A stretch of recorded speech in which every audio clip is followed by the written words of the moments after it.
3, 2, 1. Hey guys, I'm Craig Smith. I'm with Team RIW. I'm here on Greenview Yu-Gi-Oh Club's channel. I'm here with my friend and testing partner Henry. We played Fiend-link Unchained with the new cards from Duad at the 2025 North American World Championship qualifier. Henry, what was it, 6-3? I went 6-3. My losses, I lost round 4 very quickly to myself. I lost round 6 due to getting overwhelmed, and then round 9 I got high rolled to all hell. And then I was X1 day 1. I was 40th place going into round 10, and then lost on the bubble round 12 and ended up placing 82nd overall out of 2,913 participants. Deck was really cool. It was really fun and interesting to play Rogue and combo at this event, given like Ryzeal and Malice and all these decks running around everywhere. So Henry and I wanted to kind of show off the deck, some of the tech choices, how it played, and just kind of go over how we think the deck should be played for the format. So before we get into anything, I really want to shout out Henry for the theory behind the deck. They did a ton of work on making sure that lines were known, card interactions, basic and opening combo lines. This deck would not be possible had Henry not devoted all the time to it. So, you know, big shout outs to them. And then, no, sorry. I put in probably well over 100 hours of theory just in the last week alone. Yeah. Just like getting lines together and making sure our deck list was as perfect as it possibly could be. And at the end of the event, we both spoke at the end of day 1 and we talked about it. And on day 1 alone, between the two of us, literally every single card came up. Yeah. There is not a single card that felt like it did not need to be there. Everything was important. Yeah. I also want to shout out a couple people. I want to shout out Lexi Hart for convincing me to play Unchained and to play combo after crashing out with Regen and Providence. I want to shout out my team and sponsor, Team RIW out in Michigan, Gary, Saith, Craig, and Ricardo. Big shout outs to Ricardo for testing a lot of Unchained and getting a lot of the practice in. And then shout outs to Greenview Yu-Gi-Oh Club for locals on Wednesdays. We'll go ahead and get into the profile. So we played 2 Aruha for the Unchained cards, 2 Sharvara, 1 Shyama, and 1 Sarama, and 1 Abominable Soul. So, no, you first. A big thing to note is that a lot of people will look at this and say that 2 Aruha is incorrect. I spent around 4 to 5 hours doing just calculations, math, hand testing, etc. And due to the number of packages we're playing in this deck, Aruha just isn't enough to be worth playing it at 3 because it doesn't combo with everything. For the Fiend-link cards, we played 3 Engraver and we played 3 Lacrima. Shout out to the guy who got 2nd place in Niagara playing 3 Lacrima. This is your optimal normal summon. We don't play Rakea, and we don't play, obviously, the multiple Aruhas, because you want your normal summons in this deck to be 1-card combos, and Lacrima on interruption, bridging into Fiend-link cards, nets considerably higher advantage points than things like Tour Guide, or even things like opening Rakea plus a trap card. And then obviously the 1 Lurie. So that's it for the Fiend package. For hand traps, we played 3 Ash, 3 Droll, and 3 Fua. These are the only hand traps in the deck. We didn't opt to main deck like 1-ofs or 2-ofs. We wanted counter cards for Fua. This deck's got a really hard matchup into Fua specifically, and so just having counter cards is really important to make sure you're grinding through. I can speak from experience in the main event. I didn't have an issue pushing through Fua until my last round, where I got double Fua and didn't have an answer to it. So you want to make sure that you're just pushing and promoting your counterplay. We are lacking on playing Purulia within this list. A lot of people are very convinced that Purulia is one of the most important cards of this format.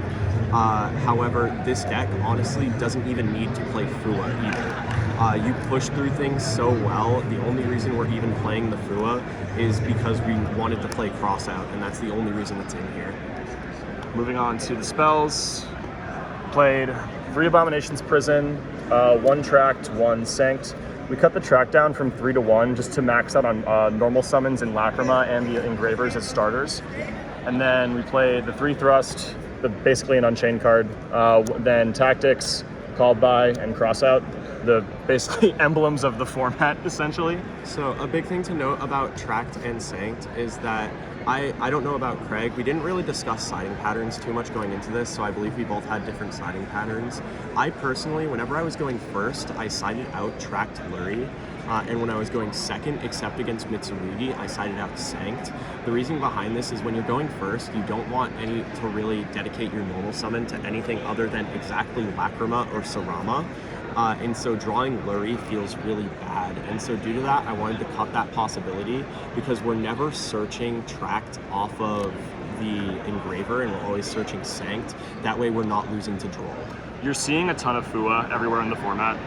A lot of lists before the event were looking at cutting Charmies out, and we wanted to capitalize potentially on people, moving away from Charmies in main decks for Game 1 scenarios. Joseph Donnelly, please come back to the main event stage. But I found in testing early on, and it stuck through the remainder of my testing, you have to have cross-out to be able to beat Fua because you have no other guaranteed ways to push through the hand trap. And then finally for traps, just really standard, two chambers, one escape, and then the one paradise. There's not a whole lot to explain here. There's logic potentially to playing more than one escape. I thought about that a few times over the event. I had 1 or 2 times where going into a fourth trap would matter in a grind game, but it's not super often. Paradise is mandatory. You have a billion ways to pitch it. It's amazing at breaking boards. I found all day going second into things like Mitsu and Ryziel. If you summon Lacrima and then use Lacrima to dump Paradise because you have an engraver in hand to extend, you're going to use this as a pseudo breaker and be able to push through boards remarkably easily. It's also important to note that Paradise in the Malice matchup, you want to use it in order to keep your engraver from getting white bindered. So what happens is you want to dump Paradise, and then when they go to Whitebinder, Engraver plus Requiem out of your graveyard, you're able to trigger Paradise and send an Engraver that they're not able to target. And then finally, the last and, in our opinion, most important piece to the deck, the new cards from Duelist Advance. We played 3 Yugioh the Dawn's Light and 1 Mutiny in the Sky. I'm going to go ahead and Henry has done a lot of theory on these. I'm going to let Henry kind of take over here. So Mutiny in the Sky is by far the best card in this deck. It is even better than thrusting into it's better to thrust into this than into the traps sometimes, because you can just thrust, set this, pop it, and then add it back to your hand and fuse anyway. The downside of thrust, not being able to activate the card, doesn't matter. And this card just provides so much insane card advantage. I found several lines where you hold this, get nibbed, threaten Caesar, get nibbed, and you still end on everything that you would end on normally, and it's no different from your normal board. It's absolutely disgusting. The reason we played 3 Yugioh instead of 1 in order to dump is there are a lot of our lines we are dumping the Yugioh. However, if you open it, it's probably the best extender. Like, we discovered a line where when we're playing it's Mitsurugi, if we open Engraver plus Yugioh, we end on Underworld Goddess, Caesar with both negates, Trap plus Soul of Rage with Paradise Engrave. It's also another reason to sit back and not have to play Rakea, because having an extender is something the deck was missing to be able to push and bridge to Yama. And then if you get like double or triple hand trapped, you have additional ways to continue pushing into a board and potentially OTK. So moving into the extra deck, played 2 Yama, 1 Rage, 1 Anguish, 1 Abomination. This card's mandatory. You going second, this is the best card in your extra deck. You're using Anguish to link off the opponent's pieces, make this, use your cards in graveyard to pop, and then use this to pop additional cards and go for OTK lines. I had a line at the remote a couple weeks ago where I had this on my board, played into a Murakumo, popped this, and then triggered Yama Engrave, brought this back out, crashed a Sharbara, used this to pop the Murakumo and swing for game. For Fiendsmith, just Requiem, Moon, and then Sequence and SP. Not really a whole lot to say here. We opted for Underworld Goddess for 2 reasons. One, as Henry said earlier, it's a really good end board piece into Mitsu. And then number 2, Lunalight was around, and I wanted to make sure we had ways to not only out-double Liger, but cycle the Underworld Goddess in lines that were complicated. And this card was really good for me. I can't speak for you, but I thought it was insane all weekend. I played into a board state against Lunalight in day 1, but in the medium of day 1. And I ended up, I was looking at the board state, and my opponent ended on SP, Baguska, the Negate Engrave, and Liger. What I ended up doing was I put 3 3 bodies on board that all floated, linked off those with his SP into Goddess, negated his Baguska, went into Requiem, and then shuffled back the Goddess and linked off the Liger. And there was nothing he could do about it and lost the game. Rest of the extra deck is 1 Necroquip, 1 Aerial. This card's way better in this deck than others because you can use the Mutiny in this guy to make it to get any of your Fiend packages going. 1 Desiree, a lot of the time it's a Paradise summon, sometimes in weird game states you make it with Sequence. 1 of the new Fusion, Loose the Dustdark. This card's insane for 2 reasons. 1, going second, it means if you open Mutiny, you make this card to target the opponent's monster, send any Fiend you want to the graveyard, and then bridge to any engine you want to. And then the other effect is if a card you control is popped, you can target a card the opponent controls and pop it. So you have situations where you build a board of Loose plus a Caesar with a trap set, and then you get a Sharvara back into your hand, and you have Escape plus the Reborn for Rage, and then monsters that can't be killed by card effects. Meaning you're contesting things like a Mirror Jade nuke, or you're contesting the Murakumo nuke, or you're contesting the Vanquish Soul Rosin effect to pop. Card was insane all weekend. Something I often did using this card was when I was ending on it, I was activating Sharvara to pop one of my traps, chaining the trap, which normally you wouldn't get anything off of because it's no longer set.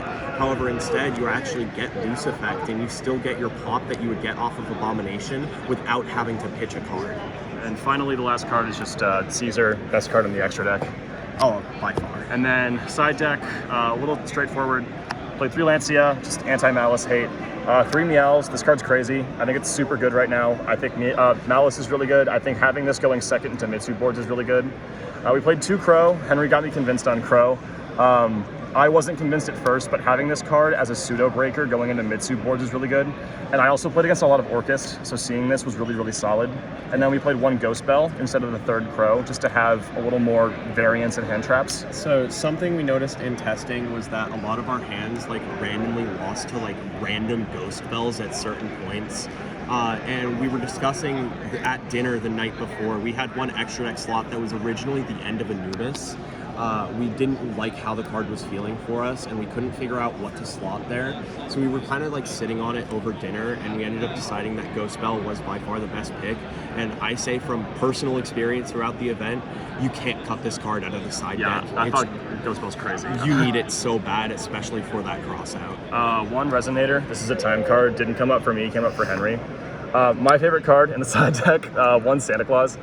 This is really good in the Lunalite specifically because you contract for it, and then you have an answer to 1 Liger if they go for double, or the 1 Liger if they just have it. I made a really crazy play in my round 1 where I Santa Claused a Baguska and then used Abominable Soul to pop an Abao, and then later on in the turn I used Anguish to link this off, made Unchained Abomination, popped in a Ruha I controlled, and then summoned Yama back. I got Black Goated, call Sharvara, and so instead of Sharvara I summoned Santa Claus and made a Caesar, and they couldn't contest it. It was insane. There were a couple times with Santa Claus where I was siding it in matchups where it didn't feel like it was necessarily necessary, but just having that access of like that just in case button of being able to go thrust at a kaiju or add tract at a kaiju is so insane. 1 Chaos Hunter, somewhat for going second into Malice and Orcust, but also if you go first, you have lines where you can dump this off of Aerial Leader with the Mutiny and Buyeo cards, and then bring it back to be protected with Loose in the right or leftmost column. So if they go for Topologic, they can't pop the Chaos Hunter. And then finally, just 1 DDG for heavy combo like Mermail, Memento, things like that. 1 Sanctum for Malice, this came up and won me my round 11. And then 1 Gnomes for Mitsu and Raziel. In my opinion, the most cuttable card is DDG. There might be a better target, such as, what was the name of that card for D-Barrier, Mutually Afferred Destruction. We're talking about a couple cards. Yeah, but Mutually Afferred Destruction is probably the only thing that I think can go into that slot anymore. But DDG was all right for what I used it. Anyway, so that's the deck. It was 9-3 for me going into the last round of Swiss. I was 82nd out of 2,913 people. This format is really tough. There's a lot of decks you can play. This deck performed super, super well, and you know, I'm really excited to see what the ban list might bring. One last shout out. I want to shout out James Armband for giving me his name card. This was my favorite field center all weekend, and it's a good luck charm. So yeah, thanks guys, appreciate it. Have a good one.